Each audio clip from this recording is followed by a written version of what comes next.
Bem-vindos a mais um episódio de Além da Idade, um espaço para a gente conversar sobre o envelhecimento de uma forma leve e informativa. Hoje a gente vai conversar sobre um assunto que eu sou apaixonada, apesar de não atuar na área, mas eu tenho um fascínio pelas emoções, pela saúde mental e o impacto que o pensar, que o emocionar tem sobre sua saúde, principalmente física. E hoje a gente está aqui com o convidado, olha, estamos com o Dr. Tiago Brito, médico com pós-graduação em psiquiatria, e pós-graduação também em medicina de família e comunidade, e médico do CAPS Geral e do CAPS AD da cidade de Brejo Santo. Obrigado por ter vindo, doutor. Eu que agradeço o convite. É uma honra estar aqui, poder contribuir com a saúde da população, especialmente dessa população tão querida que são as pessoas que estão na 60 mais, vamos dizer assim, né? Que estão começando a vida, né? Sim. Hoje mudou muito a ideia do idoso. Inclusive hoje eu estava atendendo uma paciente com 70 e poucos anos, e ela se lamentando que estava velha, que não podia fazer mais nada, se lamentando do próprio envelhecimento. E ela é uma pessoa muito ativa. Mas foi-se o tempo que os 60 mais era hora de acabar, de parar, né? E aí a gente vê o que eu observo também no dia a dia é um entristecimento, uma melancolia, um luto quase, pela perda da vida que tinha. Sim. Né? Às vezes depois de aposentadoria e tudo, Sim.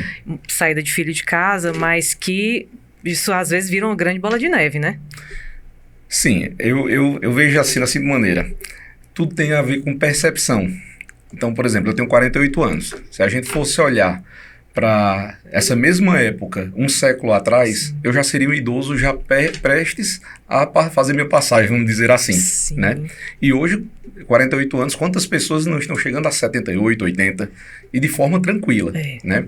Então, mas com essa vivência maior, traz também novos desafios.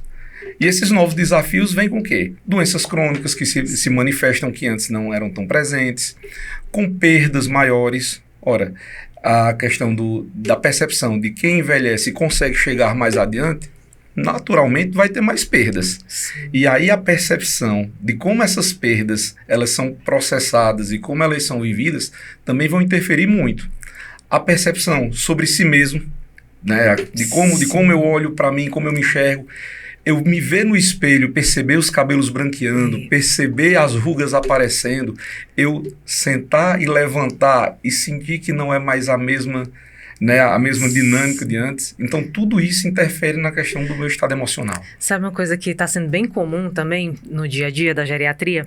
É a pessoa octogenário, nonagenário, intelectualmente bem, com as alterações do envelhecimento, mas sem quadro demencial, funcional, mas muito entristecido e entrando em quadro de ansiedade, depressão, outros adoecimentos emocionais, pelas limitações do envelhecimento. A minha cabeça está muito boa, mas meu joelho não está. Então, eu não posso andar daqui até a igreja do Salesiano, porque eu não consigo. Eu não posso mais subir a escada que eu subia, por mais que eu cognitivamente, minha cabeça tá boa, eu sei o que é que eu quero, mora sozinho, idoso que mora só, que não tem suas doenças crônicas, mas nada que limite funcionalidade, mas que as alterações do envelhecimento estão causando adoecimento mental pela dificuldade do entendimento dessas Sim. limitações, sabe? E às vezes a família, o meio social também não acolhe da forma que poderia, né? Sabe, eu acho tão interessante isso, porque eu vejo duas maneiras da gente abordar esse tema. Uma é olhando para quem já está vivendo isso. Então, são pessoas que chegaram nesse período da vida e que não foram preparadas para vivê-lo. Sim. Então, a gente vê a questão desse ajustamento, dessa autopercepção diferente, porque é muito interessante o que você disse, de que minha cabeça tá boa, eu tenho um bom raciocínio, a cognição tá maravilhosa, quero fazer muitas coisas. E vem o primeiro impacto, que é o da saúde física, como Sim. você disse. Por quê? Não houve um conhecimento prévio que me preparasse, ou seja, é como se, entre aspas, eu gastei a minha saúde física, porque era o jeito de se viver, mas fui muito longe. Sim. E tem a outra percepção também, que é a de quem hoje ainda está na dita meia-idade, ou então quem é mais jovem, de, olhando para quem está lá na frente, tanto saber acolher e também se perceber e se imaginar como é que eu vou chegar lá. A gente precisa se preparar para os próximos anos. Com certeza. Essa coisa de rede social, né? Eu gosto muito de fazer atividade física. Sou muito ativa, eu gosto por prazer. Mas eu costumo dizer que isso eu estou me preparando para os próximos 60 anos. Isso considerando que eu vou fazer no mínimo 103. Eu tô com 43, tem que ser no mínimo 103. Mas eu estou me preparando para os próximos 60 anos. E é assim que a gente deveria viver, né? Fazendo exercício para preparar para o envelhecimento, estimulando nossa cognição para preparar para o envelhecimento, tendo conexões sociais para a gente se preparar, mas nem as nossas gerações passadas fizeram, e eu não sei se a gente também está preparado muito para lidar com os nossos pais, nossos avós, e se a gente também está se preparando da forma correta, né? Também. E assim, a gente vê que para dar o suporte, eu também preciso me colocar no lugar. É a tal da empatia. Sim. Né? Eu saber me imaginar naquele lugar de sofrimento, porque também o que é que a gente observa? Vamos entrar um pouquinho na questão do adoecimento mental. Então a gente observa que o sofrimento dessa idade está muito relacionado a tudo que você disse, as conexões, como eu falei, perdas, mas como é que as pessoas lidam com isso? Porque eu olho para o idoso hoje, eu olho para a pessoa que está mais envelhecida e muitas vezes eu não tenho paciência para lidar com eles. À medida que eles vão envelhecendo e vão tendo perdas, por exemplo, vou citar aqui o exemplo dos meus pais. Meu pai tem 84 anos, minha mãe tem 81. São muito ativos ainda, ambos dirigem, participam de grupos de igreja, participam de grupos sociais, mas vez por outra tem uma perda de um amigo que se foi, é outro amigo. E a gente percebe o quanto aquilo vai impactando. Não por uma questão de medo, mas por uma questão de como se fosse eu vou me isolando. Então, quem é mais jovem tem que ter essa atenção para dar esse suporte. E ainda assim que você dê esse suporte, a forma como ele se enxerga dentro desse contexto todo é muito peculiar, como cada um se sente dessa maneira, vivendo isso. Sim, se encarar a própria finitude. Sim. Você vai vendo pessoas próximas suas, parentes, amigos, que vão partindo e eu sou o próximo. A ideia é que eu sou o próximo. E encarar a própria finitude, até a gente enquanto filhos, netos, médicos, que cuidamos de pessoas idosas, a gente precisa encarar. É preciso que a gente encare com certa naturalidade, que nós também somos finitos. Difícil, né? É difícil. Cara, a naturalidade... É difícil. Como diz Chicó, o único mal irremediável, né? É o único mal irremediável, mas Mas a gente tem que lidar. Não tem outro jeito. A gente vai acabar, ninguém vai virar poeira cósmica. E se a gente vai acabar, a gente... Pra mim, é quase uma filosofia de vida. Eu faço cuidado paliativo também. Mas a gente precisa valorizar mais a vida por causa disso. Já que um dia ela acaba, deixa eu aproveitar até o último minuto, até o último farelinho, né? E isso é preciso que a gente favoreça, que a gente proporcione também para os nossos que estão perto da gente. Seja com adoecimento físico, adoecimento mental ou com qualquer outra condição, né? Sim. E aí, falando em adoecimento mental, a gente tem que ver o que é que mais atinge esse grupo. Temos um grupo de doenças, eu vou falar assim de forma bem genérica, mas que também atinge muitas pessoas mais jovens, que é ansiedade e depressão, carro-chefe. Tem as psicoses também, mas existe uma característica que é bem própria deles, que atinge mais eles do que qualquer outra, que é os quadros demenciais, que é um quadro que pode acontecer em pacientes mais jovens, mas aí já é fora da curva, né? A idade é o principal fator de risco, né? É o principal fator.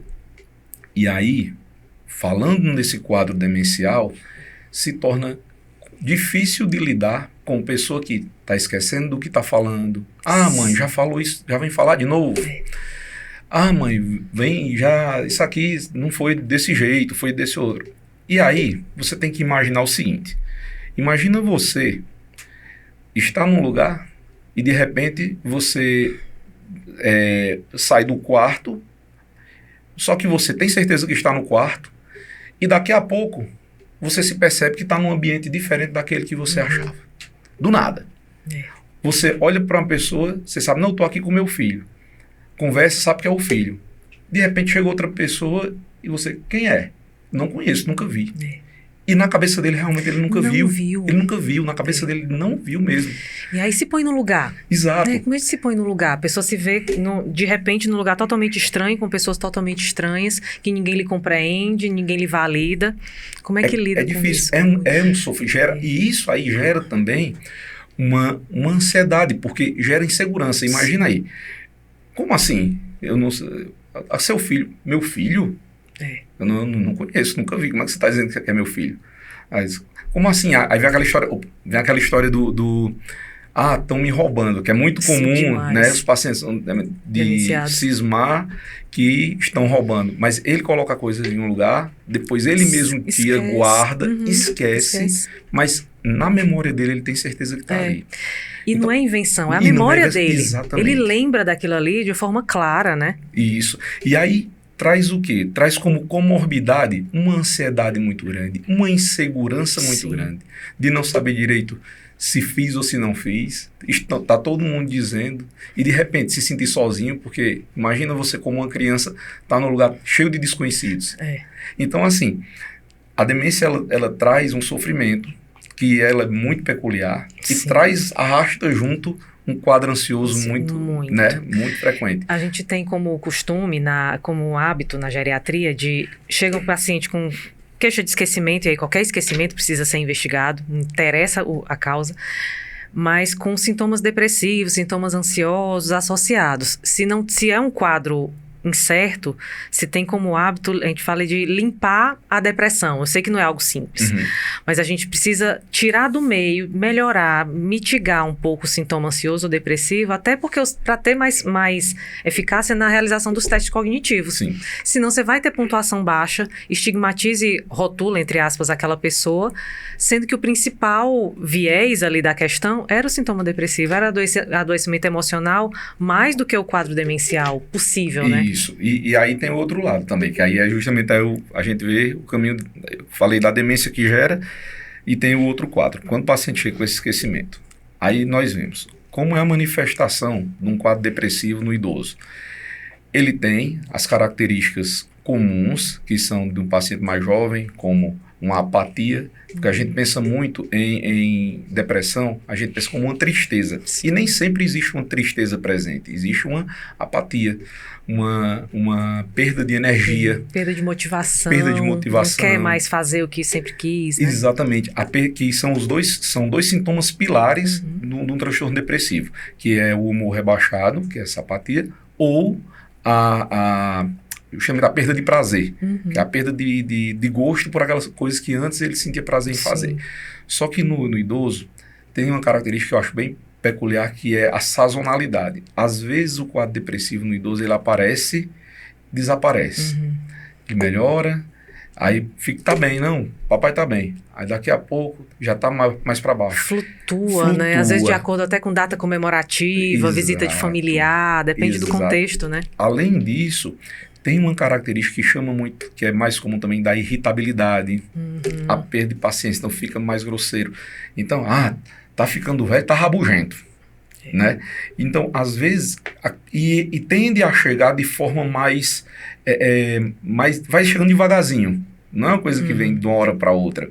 E aí, o que acontece? Isso é coisa da idade. Isso é coisa da idade.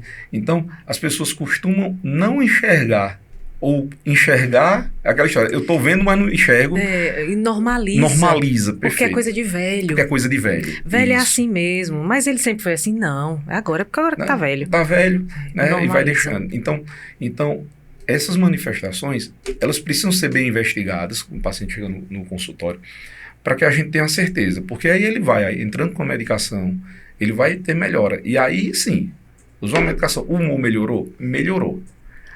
Ele está conversando mais, está se isolando menos, ele voltou a gostar de estar encontrando os netos, os filhos, certo? Mas a memória continua ruim. Aí sim. Aí eu entendo. Não, então esse quadro, essa perda de memória não é uma consequência só do quadro depressivo, mas é difícil avaliar, é difícil fazer os testes cognitivos quando tem um humor muito rebaixado, porque perde muita pontuação por falta de motivação de fazer. O paciente não quer estar ali. Então não se dedica a fazer, até para Também, avaliação também. neuropsicológica também não vai, E não é comprida, engaja. né? Faz aquele teste, um monte de Muito. perguntas. Não quer, não engaja, Tem que perde desenhar pontuação. Não é. Perde pontuação, porque você desenhar relógio, desenha de qualquer jeito, mas perde pontuação. Então é importante a gente ter como hábito avaliar, investiga, mas tira os sintomas depressivos, melhora o que for possível para aquele momento, para não atrasar também a investigação, mas para ter um melhor desempenho nos testes. E a gente não pode esquecer também que o quadro depressivo, não tratado e mantido, também é um dos fatores de risco para a demência, né? Sim, é um fator de risco importante que é evitável, porque tem os fatores de risco inevitáveis que são aqueles que vêm da própria genética do paciente.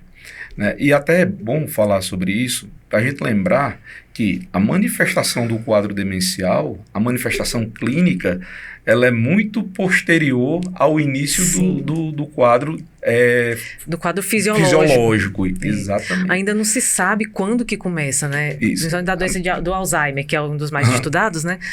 Tem as placas beta-amiloide, proteína tal, mas ninguém sabe quando. É uma média começa.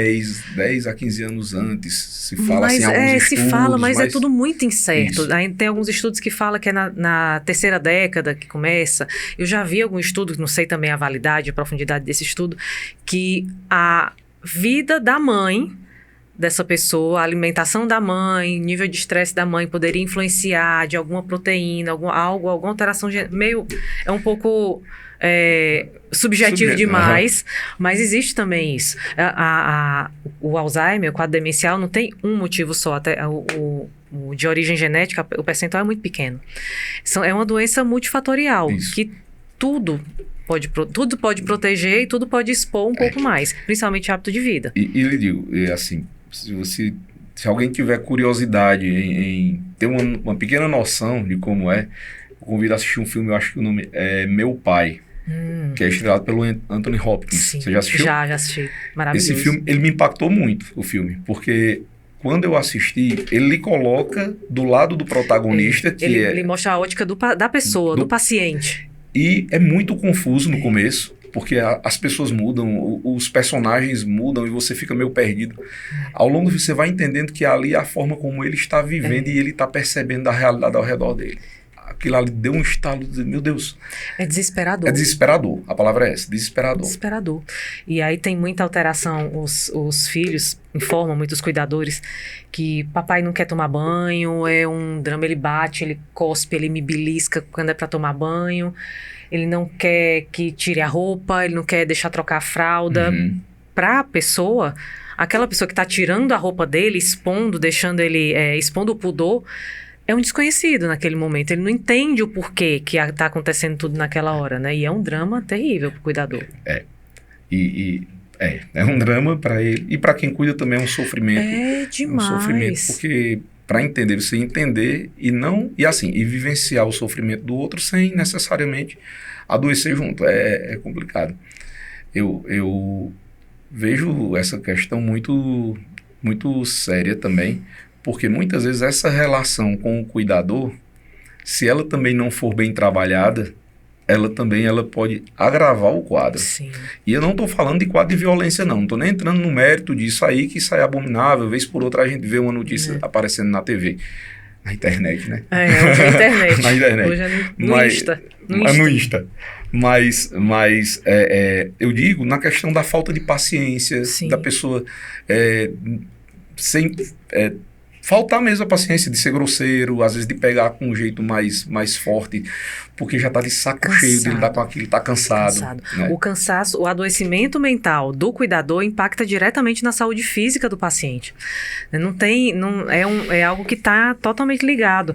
Se você pensar, normalmente, o que a gente vê com muita frequência, as gerações sanduíche, né? Muitas gerações na mesma família.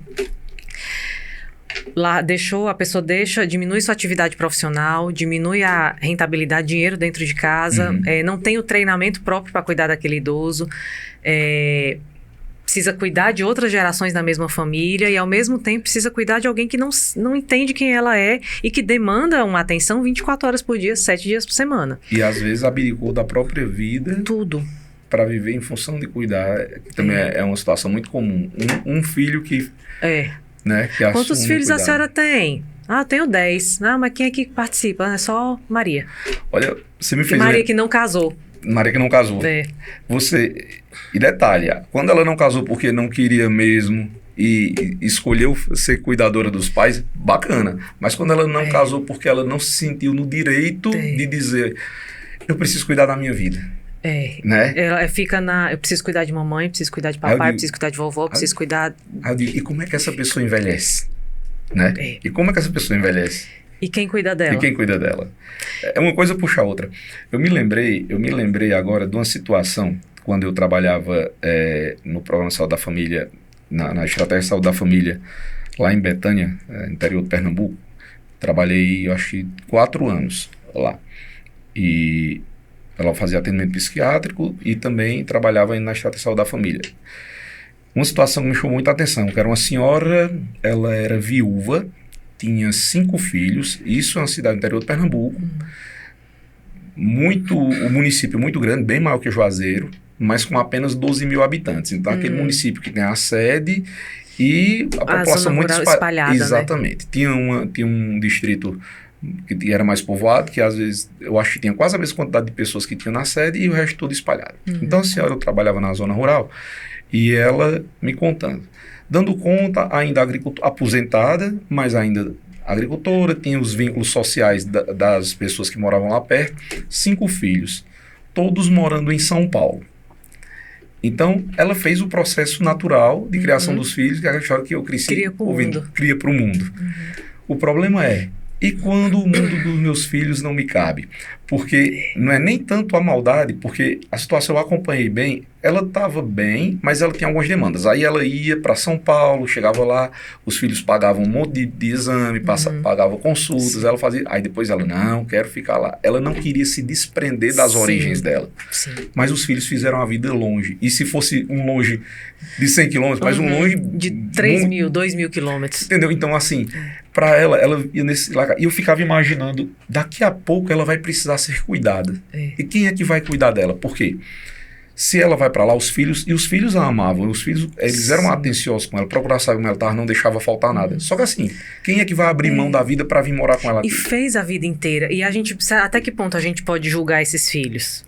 Né? Exato. Acho que nem pode. Eles fizeram a vida deles, já tem filhos, já criaram raízes. Ela criou dessa forma, ela criou para o mundo, foi cada um para o seu lado, mas não se ligou, ninguém se ligou da passagem do tempo, né, das necessidades. E aí vem o outro lado, beleza, a gente traz ela para morar aqui com a gente, é bom, é simples, para quem? Para nós, mas ela... Para ela, lá é o lugar dela. Exato. Você gostaria de sair do seu ninho, do seu local? Não é complicado? Eu não queria sair do meu canto para ir morar com um local que eu nunca quis, ainda mais eu com 80 anos. Se submeter às regras e normas de uma outra casa, exato, né? É difícil. Aí a gente porque é outra rotina, outra mania. E mamãe tá cheia de mania. Não, mamãe não... Não, e é outro ambiente, que não é ela que ela não é, entre aspas, mais a rainha do lar, né? A pessoa que determina. E aí a gente entra na questão da autonomia, né? Que é uma coisa que também adoece muito o paciente na terceira idade, que é a história do perder o domínio sobre mim mesmo. Não só porque a gente pensa na perda da autonomia física, que é muito comum, né? A questão a gente até começou falando sobre dor nas costas, é o joelho que não responde mais tanto, eu vou levantar, vou me levantar, preciso de ajuda de alguém, isso é terrível. Mas tem também a autonomia sobre as minhas decisões. E quando a pessoa tem o seu estado cognitivo preservado, chegar um filho, um parente, um cuidador, dizer, não, mas mamãe não se governa mais não, ela já tem com essa idade, velho, não se governa mais não. Não, isso aí não, mamãe não quer dizer, não sabe não. Ou chega na consulta e quem refere as queixas é o acompanhante, é o filho, o neto, o cuidador, de não se governa, porque vai voltar a ser criança, não é bem voltar a ser criança, por aí, não. A pessoa continua tendo sua biografia, tendo suas vontades, seus valores, sua moral, e não volta a ser criança. Você precisa respeitar com a idade e com a biografia que aquela pessoa tem, né? E isso é tão comum. Muito. Isso é tão comum, assim, da questão da... Eu gosto, a gente vai conversando e vai me trazendo à memória outras coisas de outro senhor que ele era diabético, esse ele já era mais idoso, ele tinha quase 90 anos. Diabético,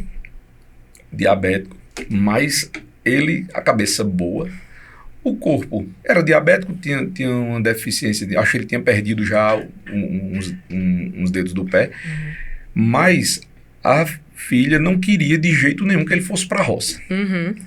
E aí eu, na minha posição, aqui no meu birôzinho atendendo, ouvindo ele dizendo, mas doutor, eu vou ficar dentro de casa. Agora imagina uma pessoa com mais de 80 anos que passou a vida na agricultura. Vai ficar dentro de casa? Não. Mas doutor, diga pra ele, doutor, que ele não pode, doutor. Não pode pegar sol. Ele passou a vida pegando sol. Quem não pode sou eu.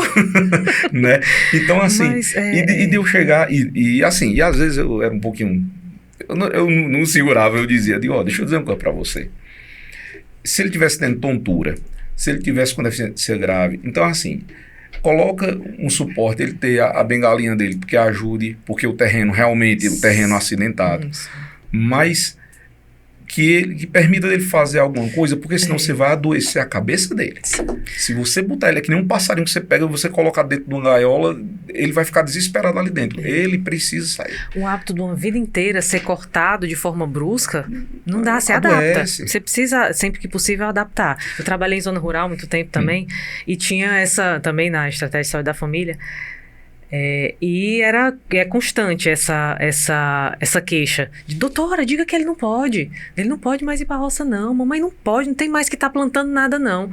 Mas foi a vida inteira, então vamos adaptar, tem aquele banquinho, você faz visita domiciliar, tá aquele banquinho ali, pois pronto, agora a dona Maria vai com esse banquinho, vai fazer essas coisas no banquinho, ou fulano e cicrano vai ajudar, vai junto, vai para a roça mais perto, vamos tentar negociar da forma possível, nem sempre vai dar, nem sempre vai dar, nem sempre cabe, mas vamos pensar no mundo de Alice, né? Imaginário. É a história do meio termo.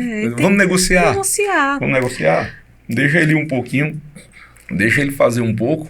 E aí, assim, agora o senhor também vai ter que entender que não dá para fazer do mesmo jeito de antes. E aí é combinar também, impor decisão, nem a família pode impor decisão sozinha e muito menos o médico também pode impor a decisão sozinho. É combinado com o paciente. Se ele tem condições de decidir alguma coisa sobre a sua vida, precisa ser combinado, por que não? Outra situação, assim, mais urbana, é a história da tal da aposentadoria, né? Então, hoje, a aposentadoria... Muitas vezes a pessoa se aposenta legalmente, mas ainda tem a cabeça boa, produtivo.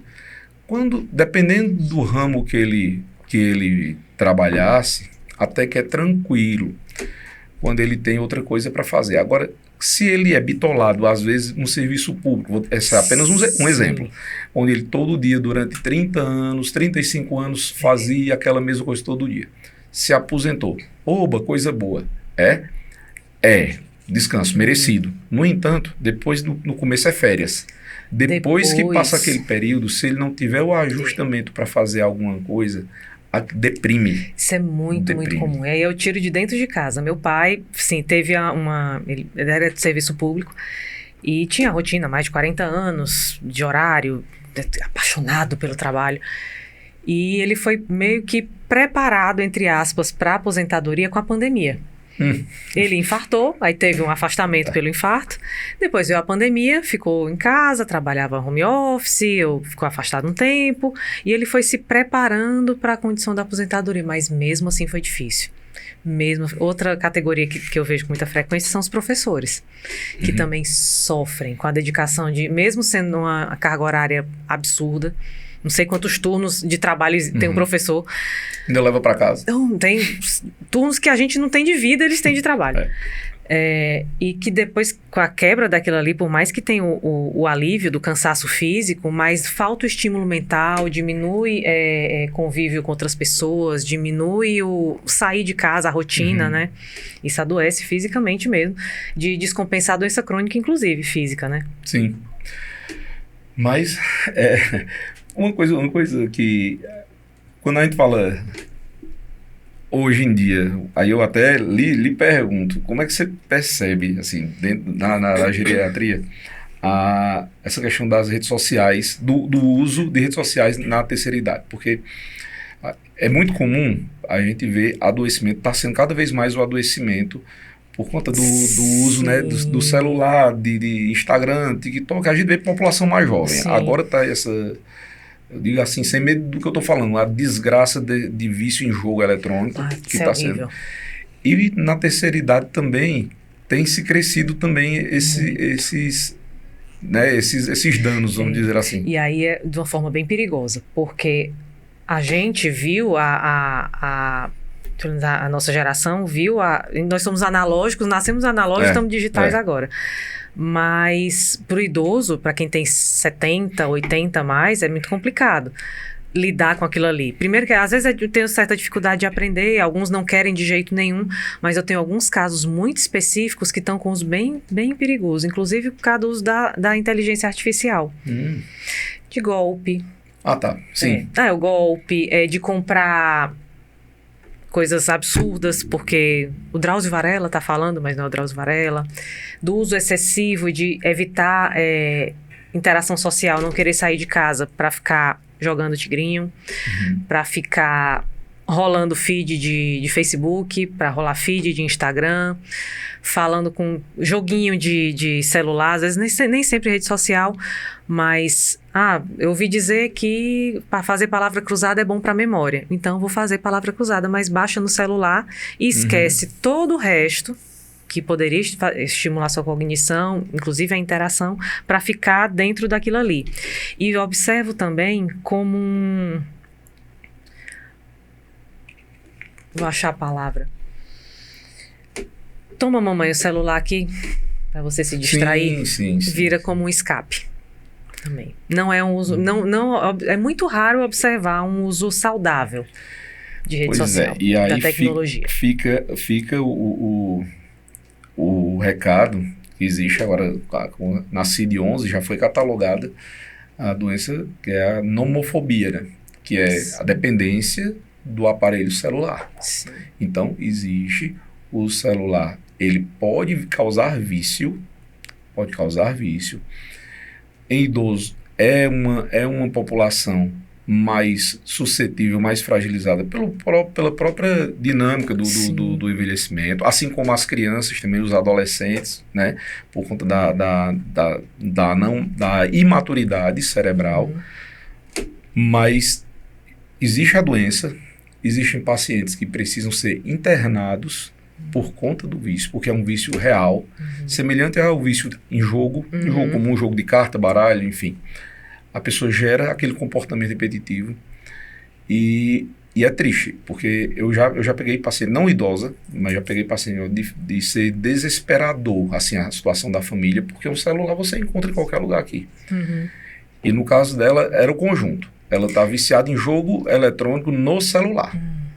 Então, ela estava proibida de pegar o celular e ela tensa, ela estava numa crise de abstinência, onde ela ficava tensa, tremendo, igualzinho quando a pessoa está sem usar alguma substância. É um prazer imediato. É um prazer imediato. Pela questão do vício da dopamina que a dopamina gera.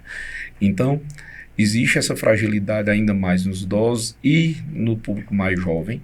É real, e assim, é bom deixar registrado, porque às vezes parece conversa, celular vicia. Vicia sim. E quando associado à questão do jogo, tá muito comum, muitas perdas. Eu já vi gente, assim, com dívidas altíssimas, com empréstimos feitos em agiota para poder compensar. E já vi gente pegar empréstimo, não era nem para pagar, era para jogar. Tudo é formado ali dentro do universo do jogo eletrônico para você ficar viciado naquilo ali. O estímulo, a cor, a música, o movimento do que aparece na tela, tudo é formado para você fixar naquilo ali. Não dá, não pode nem um pouquinho. Não dá. Algo que não dá. Lhe chama o tempo todo, né? E se tiver alguma recompensa, quando tem alguma recompensa muito rápida... E aí, aquela história, nessa história tá aqui, mamãe, fica aí. Aí, às vezes, até isso você tem que ter cuidado, de estar monitorando. Sim. Porque quem tem mais facilidade, né, as gerações mais novas, e nós também, é de estar olhando e ter cuidado, porque às vezes a atenção que eu deixo de dar, e coloco o celular, eu estou expondo a um risco. Sim. Né? Enfim, coisas do mundo moderno. Coisas do mundo moderno que a gente tem que lidar. Falando de dopamina, de estímulo, eu tenho observado, não sei se eu estou com o olhar viciado também, mas alguns pacientes, não vou dizer muitos, mas com comportamentos sugestivos de hiperatividade no idoso. E aí eu não diagnostico sozinha, não conduzo sozinha, porque não dá, precisa do psiquiatra e do psicólogo e fazer a avaliação. Mas você tem observado isso em consultório, no dia a dia? Tem alguns pacientes, inclusive, com dificuldade funcional, de agitação motora. Parece uma acatesia, assim, mas sem ser. Mas relacionado ao uso de... Não, sem uso de eletrônico, entendi. sem uso eletrônico. Bom, aí tem que ver muita questão. O que é que a gente vê? Tem muito paciente polimedicado. Uhum. Então, a gente tem que observar também esse detalhe. Sim. Porque, assim, não é comum.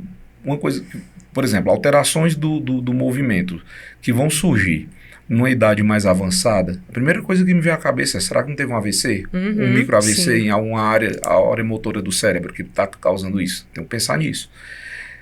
Se não, coisas mais simples. Deixa eu ver o que é que ele está tomando de medicação. E tem muita automedicação.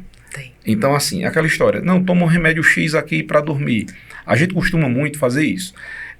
Na saúde mental, tem muito essa questão, eu tenho um professor que eu acho muito bacana, que ele diz assim, na psiquiatria, a gente não trata um bicho com um antibicho. Uhum. Então, aquela história, um antidepressivo para depressão, um ansiolítico é para ansiedade, um anticonvulsivante para convulsão, um antipsicótico é para psicose. Não é assim. Não é bem assim. Porque todos esses medicamentos, eles agem de forma diferente em vários pontos do cérebro. Então, às vezes você coloca um antipsicótico com uma dose baixinha só para induzir o sono. O mesmo remédio, dependendo da dose, faz coisas completamente opostas. Exatamente. E às vezes a gente usa, até mesmo, por exemplo, como um estabilizador de humor. Estabilizadores de humor, sua maioria são anticonvulsivantes. Sim. Então, mas remédio não é para convulsão. Tem paciente que estranha. O senhor passou para mim remédio para convulsão. Eu não tenho convulsão. Eu digo, deixa eu lhe explicar. Então, a gente tem que explicar. Então, às vezes, esse remedinho, ele tem um efeito colateral que se tomado, se o paciente for mais sensível, ou a idade, vai promover um movimento diferente, que a gente chama de parkinsonismo, que é um travamento dos movimentos antipsicóticos, causam muito isso. Tem antidepressivos que também podem causar isso. Então, a gente tem que investigar. Sabe, o que é que ele está tomando, o que é que ele está misturando de remédio. E aí é a prática também na geriatria. Eu digo que geriatra é bicho enxerido, porque eu quero saber os remédios dos outros, os exames dos outros. Pode trazer a sacola de remédio, a sacola de exame, e eu gosto de mesa grande para espalhar. Espalha tudo, a gente precisa revisar mesmo as medicações, porque tem remédio que não se conversa. Outra coisa, eu lembrei agora, os antidepressivos, às vezes, medicação X, vamos lá, eu vou passar uma medicação para o paciente que ele chega aqui, ele está deprimido, está sem dormir, vem um remédio na minha cabeça, eu vou passar esse antidepressivo aqui, que dá um soninho, ele dá um soninho. Se eu não pergunto, se eu não tenho esse cuidado de ver se ele toma um antihipertensivo, ele começa a ter uma hipotensão postural, que é estar sentado, levanta, dá aquela tontura, escurecimento de vista. O teto preto. Exatamente, e cai. Então assim... Tudo isso, que é uma das questões que a gente tem que levantar na hora que vai prescrever remédio para terceira idade e antidepressivos entre eles, é que tentar usar a mínima dose necessária, ir devagarzinho, tem até um termo em inglês que é slow... Start slow, go slow, but go. Exatamente, é isso aí. Então, comece devagarzinho, né? Vá devagar, mas vá. Comece devagar, vá aumentando a dose devagar, mais vá. Você precisa chegar na dose que mas você tem que ir observando, monitorando. Muito de perto, e tem que ser. Então, assim, mas quando fala a questão desses movimentos, a primeira coisa que me vem à cabeça é isso. Que veio uma paciente bem específica, e aí mas eu tenho visto com certa frequência. E aí eu encaminho para psicólogo, encaminho para psiquiatra, e recebo a avaliação, depois o relatório da avaliação neuropsicológica, com histórico de comportamento semelhante desde a infância, enfim, tudo protocolo. Entendi. Pessoas que não eram cuidadas antes, nunca tinham percebido nenhuma alteração até pela própria rotina, mas depois que acaba o estímulo externo, se vê numa condição diferente, num momento de vida diferente, mas enfim, tenho observado, mas vou lhe encaminhar. Tá bom. Vou ficar não com esses. Não vou ficar com esses não. A gente divide a investigação. Porque não, é um caso mais complexo. Certo. E a revisão de medicamento é algo que é obrigatório. Não dá. Eu acho que tanto na psiquiatria como na geriatria. A gente precisa... Tem remédio que não se conversa. Que não dá. A gente tem que montar esse quebra-cabeça da melhor forma possível para evitar briga entre os remédios, né? Não, e cansa de acontecer. Ó. Por exemplo, dor crônica. Grande parte dos seus pacientes tem dor crônica. Tem. Então o paciente chega no consultório, se eu não perguntar o que ele está tomando, muitas vezes ele vem do reumatologista, aí vem com anduloxetina prescrita. Se eu não escuto, não vejo o que ele está tomando, às vezes ele está muito ansioso. Aí vem com anduloxetina. Anduloxetina é um bom antidepressivo, costuma tratar quadros ansiosos em doses um pouco mais altas. Às vezes você faz esse ajustamento da dose sem mudar o remédio dele, e aí você já consegue atingir aquele outro sintoma dele com o que ele já vem tomando. Sim. Mas se a gente não pergunta, não tem atenção, você simplesmente você vai e coloca outro. Aí soma o efeito. E aí vem os efeitos colaterais. Desastrosos algumas vezes. Desorganiza. E exercício físico. Exercício para tratamento de saúde mental, para o paciente com adoecimento mental. É bom para todo mundo. Quem gosta de crossfit, né? Ai, adoro. Que estamos toda lascada. Então, por favor, quem tá, assim, quem já tá um pouco, a idade um pouco mais avançada, por favor, não começa no crossfit assim de uma vez, não. Comece, vá. Vou pregar a palavra do crossfit. Mas assim, atividade física é fundamental. Liberação de endorfina, aumenta os neurotransmissores que dão a sensação de prazer. Sim. Então, todo paciente... Eu gosto de colocar o exercício físico eu digo que tem os pilares do tratamento psiquiátrico. Eu sempre coloco. A gente tem que corrigir o sono, tem que dormir bem. Então, às vezes, o sono, tanto ele pode ser uma consequência de um transtorno mental, na grande maioria das vezes ele é secundário. Sim. O sono também pode vir de uma causa clínica que está provocando, e a gente tem que ver isso. Pode ser de um medicamento que ele toma para outra coisa. Enfim, tem que organizar o sono.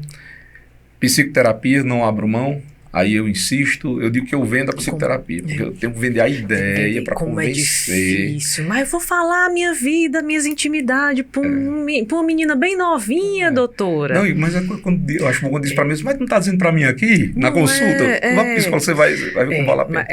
Aí a atividade física eu coloco em igual, aí eu sempre falo. Espiritualidade é uma coisa importante também demais. Na saúde mental, porque não é religiosidade no sentido de estar fazendo parte de igreja A ou B, ou crença A ou B, mas é você ter uma crença onde você se apegue, um vínculo... com o superior. Exatamente. Ter abstrair, né? Com o superior para lhe guiar, até para lhe sustentar, você saber que tem algo além de você. Exatamente. E aí não é religião. Não, isso aí é espiritualidade. Dentro da religião tem a espiritualidade. Então você pode praticar sua espiritualidade cristã sendo evangélico, sendo católico, você pode praticar o budismo, você pode praticar o espiritismo, enfim, seja qual for, desde que você... porque essa conexão, ela amarra. Inclusive, ajuda muito na questão de pacientes mais graves de ideação suicida também. Eu já vi vários pacientes dizendo, eu só não penso em resolver porque eu temo do que eu vou encontrar depois. Então, até nisso, por mais que seja uma coisa que você olha assim, mas por isso, por isso, mas ele não cometendo esse ato, já é um passo de eu segurar para eu poder conseguir tratar. E a atividade física, ela é fundamental. Gera muito bem-estar. Tem também os ganhos secundários, na questão da socialização. Sim. Quando você faz um esporte... a gente fala muito em musculação, tem a sua importância pela questão, principalmente a partir dos 40 anos, pela questão da massa muscular, massa muscular, a própria testosterona, né, que é um hormônio que tende a cair, e com a prática da musculação tende a sustentar mais, que dá ânimo, dá energia. Sim. Mas também tem a história dos vínculos que se criam dentro de uma prática esportiva. É o convívio. O convívio. Não é só... O exercício é bom, é muito bom, mas você sair de casa, se expor à luz natural, conviver com pessoas, fazer algo prazeroso que não seja sozinho, isso é importantíssimo, vai além do exercício. E autonomia, só em você recuperar, às vezes recuperar ou não perder a capacidade de sentar e levantar sozinho de uma cadeira... A gente não costuma pensar nisso porque a gente não está vivendo. Mas imagina aí, toda vez que tu vai levantar, me ajuda aqui. Me ajuda aqui. Sim, para você ir ao banheiro, precisar chamar alguém, para você pegar uma coisa simples no chão, você não conseguir. Isso mantém, o exercício mantém a autonomia, né? Aí é fundamental. Aí tem que botar, eu coloco. E dentro disso tudo, aí lá no final eu digo, e medicação, se for preciso. Então, a medicação, na grande maioria dos casos, o paciente que vem para o consultório vai precisar de remédio. Mas, muitas vezes, sai só com encaminhamento do psicólogo, dependendo do caso. Depressão leve, inclusive isso é protocolo. Depressão leve não tem indicação de remédio. Transtorno depressivo leve. É hábito de vida, né? É psicoterapia. Depressão moderada, aí nos trabalhos mostram que você, medicação ou psicoterapia e a junção das duas. Quadros depressivos graves, aí sim, você tem que entrar obrigatoriamente com medicação. Até porque ele não vai ter condição de fazer um trabalho na psicoterapia. Nem tem a motivação para, às vezes não consegue sair. Nem vai conseguir, ele não vai conseguir, então tem que ter medicação. Mas quadros leves... É psicoterapia. É psicoterapia, tem que ter psicoterapia, tem que ter psicólogo e caminhar. E eu digo mais, vamos falar logo aqui, que eu vivo dizendo para os pacientes, caminhada, como atividade física, não é passeio não, porque às vezes aí vai, um com o outro vai conversando, falando da vida alheia, e aí falar da vida alheia até que é bom, mas assim, vai conversando, batendo papo, e fica só aquela conversa. Exercício físico tem que forçar. É uma caminhada, mas é aquela caminhada onde eu coloco o ritmo, onde eu percebo que estou cansando. Você pode até fazer as duas coisas. Tira um momento para fofocar, interação social. Pode contar como remédio.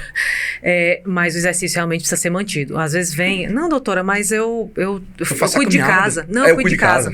Eu cuido de casa, eu faço comida, eu varro a casa. Mas não é um exercício sustentado. Você não está fazendo um esforço que rouba um pouco do seu fôlego ali. Você faz e varre um pouquinho e para. Tem que ter um tempo específico para isso. Até para o seu corpo entender o que está acontecendo, né? Tem, até pacientes mais jovens. Aí vamos falar de paciente, por exemplo, paciente que trabalha como segurança. Passa o dia em pé. Não, doutor, eu passo o dia...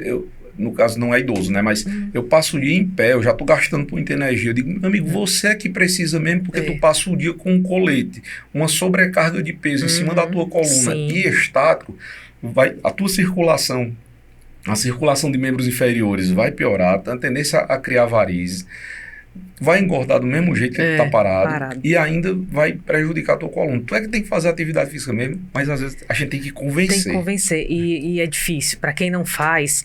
E aí pensar, você tem que fazer 150 minutos de atividade física por semana, atividade moderada, né? Por semana, 150 minutos é minuto pra caramba. Mas se você começar com 15... Começa, vamos tentar, não dá os 150, para sua cabeça ainda não tá sendo tão confortável, mas aí a partir de semana que vem já é 20, na outra já vai, tem que fazer. A gente fala assim, mas aí eu tenho que dar a mão à palmatória. A gente fala meio que dentro de um mundo ideal, do fantástico mundo de Bob dos médicos, que a gente acha que não é assim, assim, assado. Aí eu vou trazer para mim. Para eu sempre acima do peso, estava com obesidade, eu tenho 1,78 m, cheguei a pesar 120 quilos. E quando foi que eu fui começar a ter vergonha de ir para... ter vergonha, não ter vergonha, mas criar vergonha de começar a atividade física? 4 anos atrás, quase mais ou menos nessa época, tinha nascido a minha sobrinha mais nova, e meus pais foram a Fortaleza para conhecer a neta. Meu pai tinha acabado de completar 80 anos. E aí ele teve uma colangite. Quadro gravíssimo. Foi para UTI, foi uma cirurgia de urgência e foram 11 dias de UTI, foram 6 dias ainda entubado, ao todo foram quase 40 dias de internamento, com 80 anos. Ele teve um pequeno prejuízo da função renal, mas hoje, graças a Deus, ainda fez diálise, mas hoje está bem. Você chegar lá na casa dele, ele está lá cortando a grama, está cuidando, e minha mãe se irritando, teu pai não para. Ótimo, mas o que foi que isso me fez pensar? Na época, 4 anos atrás, eu estava com 44 anos.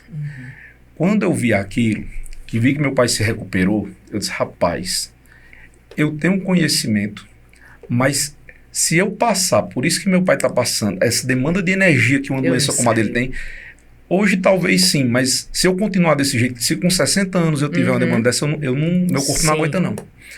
Então...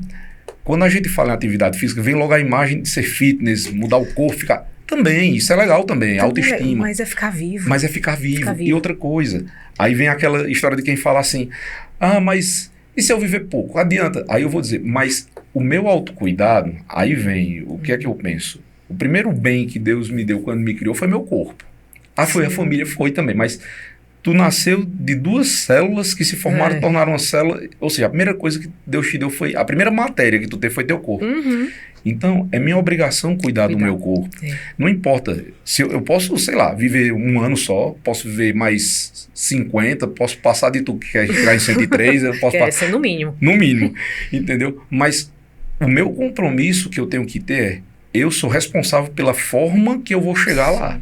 Pode ser que seja só mais 1 ano, mas eu sou responsável por chegar lá bem. É seu templo, é o que você tem de ser o certo. Tem sua família, tem amigos, tem a sua espiritualidade, mas é aqui que você mora. Isso. É no corpo que você mora. Se você cuida da sua casa, cuida dos que estão em volta de você, por que não cuidar do seu corpo, que é onde você vai viver o resto da vida?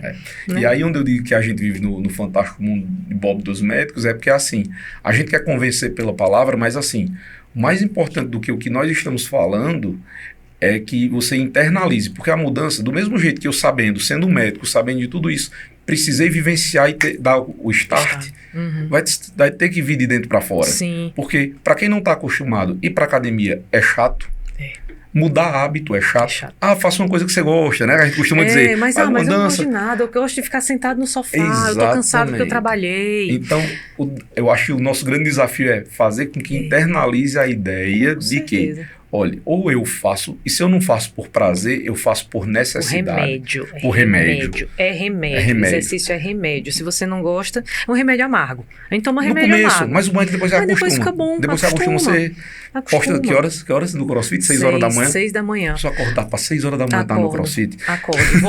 Vou pregar a palavra do CrossFit no podcast, mas é interação social. E aí, falando do exercício, eu nunca fui fitness, mas o exercício me regula. Eu gosto de o movimento me acalma. E a academia comecei a olhar, academia é um lugar triste, ninguém se cumprimenta, ninguém se fala, todo mundo com seu fone, começou a faltar alguma coisa. Achei o CrossFit, que é um monte de gente conversando, todo mundo feliz, 6 da manhã, é a hora que dá. Mas é o além do exercício, é o além. E a sensação da euforia que a gente sente depois de fazer um exercício extenuante, e eu não acreditava nisso há uns anos atrás. Eu fui bem acima do peso, era completamente sedentária há muito tempo atrás, e eu duvidava dessa euforia. Mas ela é real. Você fica feliz. Dá a sensação de felicidade, mesmo quando você supera um obstáculo, ou quando você só vai mesmo que não treine tão bem, mas sem você ter terminado aquilo ali. Então tenta aí fazer o exercício pensando na sensação do pós, que no final das contas vale a pena. Eu falando aqui, mas só para fechar, o meu velhinho lá, que é os 2 primeiros amores da minha vida, então lá tem um personal, 2 vezes por semana eles fazem, ele vai lá para casa deles, volta para fazer exercício, para recuperar a massa muscular. Então assim, hoje eles fazem, graças a Deus, são bem ativos, mas é pegando o pé. Minha mãe tem um pouquinho mais, tem que ser mais no tranco, mas faz o exercício. Então, assim, tem que botar. Terceira idade. Exercício é bom para todo mundo. E quem está chegando assim na idade mais avançada não pode abrir mão. Se não começou, comece no finalzinho, mas comece. Qualquer hora é hora. Estou com 80 anos. Faça, vale a pena. Não tem 1 hora inteira para fazer. Faça o que dá. Também de acordo com a rotina. Vamos ver, vamos negociar, ver onde é que cabe. Só movimento. Não pode não fazer. Comece, né? Comece o movimento. Que a coisa vai fluindo. E observa a diferença que flui. E eu acho que nosso tempo acabou. Passou rápido. Passou rápido. Foi só o primeiro, viu? Vi que é bom de conversa. A gente se conheceu no evento sobre os fitocannabinoides. Exatamente. E sobre antes de terminar, e aí, o canabidiol na psiquiatria? Então, assim, tem várias aplicações, mas esse ano é uma das coisas que eu determinei. Eu sou muito chato comigo mesmo. E assim, eu vou começar a prescrever, mas primeiro é uma das coisas que eu determinei para 2026. Eu digo, eu vou fazer um curso, vou me qualificar, porque para não ficar pegando meia informação. Sim. Vou lhe indicar um curso. Em off, para não fazer propaganda. Tá, beleza. Mas vou lhe indicar um curso que eu fiz bem bacana. Eu também tinha essa mesma angústia. É necessário, principalmente porque, um exemplo, Vem muito caso de dor crônica, Sim. a questão dos pacientes com fibromialgia, principalmente pacientes mais idosos. A questão do sono também. Sim. Do sono vem demais e às vezes a gente pega paciente que tem dificuldade, tá bem, não tem mais ansiedade, mais o sono, aí você tenta uma coisa, não dá certo, tenta outra, não dá certo. A higiene do sono eu já faço. Então, assim, tem várias aplicações, né? Mas, assim, na hora que você coloca, pela questão do sistema endocannabinoide, que é no corpo inteiro, então você não pode bagunçar o resto. Você botar no canto errado, uma dose... É um castelo de cartas, né? Arruma uma coisa e desarruma outra, mas é algo interessante. Depois eu te digo o Beleza, que agradeço. É bem legal, bem bacana. Pois acho que é a primeira de muitas conversas. Saúde mental não tem fim, né? É só dizer que o convite tá aceito, é só marcar direitinho. Saúde mental não tem fim. Olha o tamanho do roteiro. Mas foi nem metade. Pois, doutor, obrigada demais. Mais uma vez agradeço a presença. Gostei demais. Que bom. Vamos embora para marcar as próximas. E vou dizer, timidez está aqui. Para quem não é acostumado, até quando eu fui chegando, eu fui logo falando. Só bebi um copo d'água, pensei que a boca ia ficar pregando e nem ficou. Tá vendo? No instante acostuma. Pois vamos marcar a próxima. Tá, obrigada, doutor. Eu que agradeço, foi muito bom. Queria te agradecer mais uma vez, doutor Tiago, pela presença, pela conversa, que eu acho que ainda vão ter outras. Tenho certeza que vão ter outras. E queria agradecer a todo mundo que assistiu aqui com a gente. Se tiver alguma dúvida, algum comentário, pode colocar aqui embaixo nos comentários, nos acompanhar nas redes sociais, @DRA Nádila Lima, e até a próxima.